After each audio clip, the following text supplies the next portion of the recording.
We're quite new to fashion photography. I'm known more as a celebrity portrait photographer, but the last couple of years I've seen the market take us into fashion photography. And kind of along with that, we've really embraced film. Fashion is a fantastic sector for film. I often say when I shoot stills that I try to surprise the viewer. I think that translates in my filmmaking. Ultimately, when you make an image or a series of images or moving images, you're trying to portray the world in the way that you see it and in a way that you hope the viewer will relate to as a piece of fantasy. We've just made a fashion film in Scion House in West London as part of the Nikon V2 Speed project. I use the V2 quite extensively alongside my other Nikon bodies, the D800, D800E. I kind of wanted to work on something that, in an environment and a project that I knew would be very fast-paced.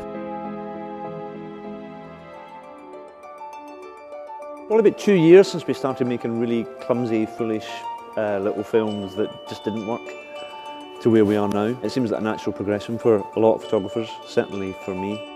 We're retaining the fashion film approach to location, aesthetic, model, style, but we're trying to embrace the storytelling aspect of film.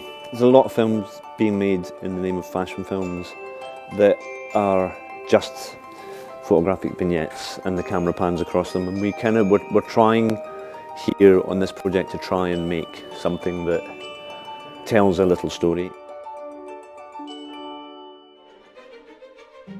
I wanted to show the V2 working in an environment that requires a great deal of speed.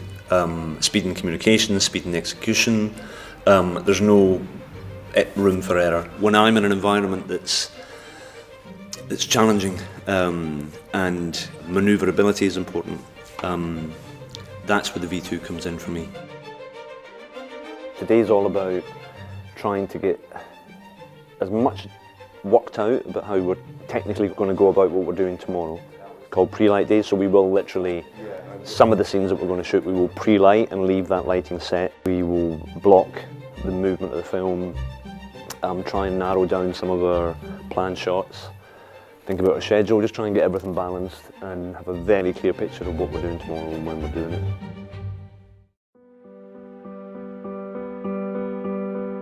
It's very important to be able to communicate what you're looking for in terms of mood or movement or framing or lighting, and having something that allows you to visually illustrate that to your crew. We're all visual people, so it's much better to show them how you want it to look than to try and describe it. And it's much more quicker and much more direct. You're always tweaking this and tweaking that, and you have to be able to really quickly impart that to the other members of your crew.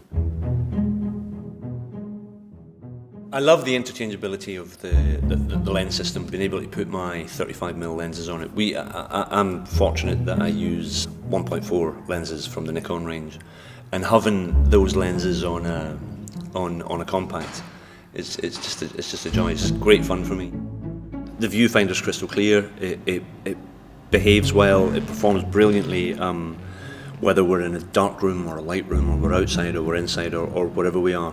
I don't have a whole lot of time to be thinking about exposures and how I'm capturing that moment, whether it's stills or video.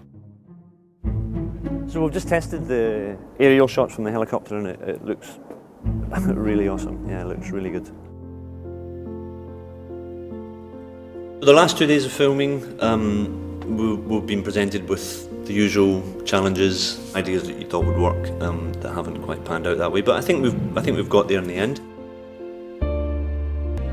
That's the last shot done of this film that we've created for the Nikon V2 Speed project. I think everything's gone to plan. We certainly got everything that we set out to get, and it's just a matter of getting it into edit now and piecing it together, which I'm looking forward to.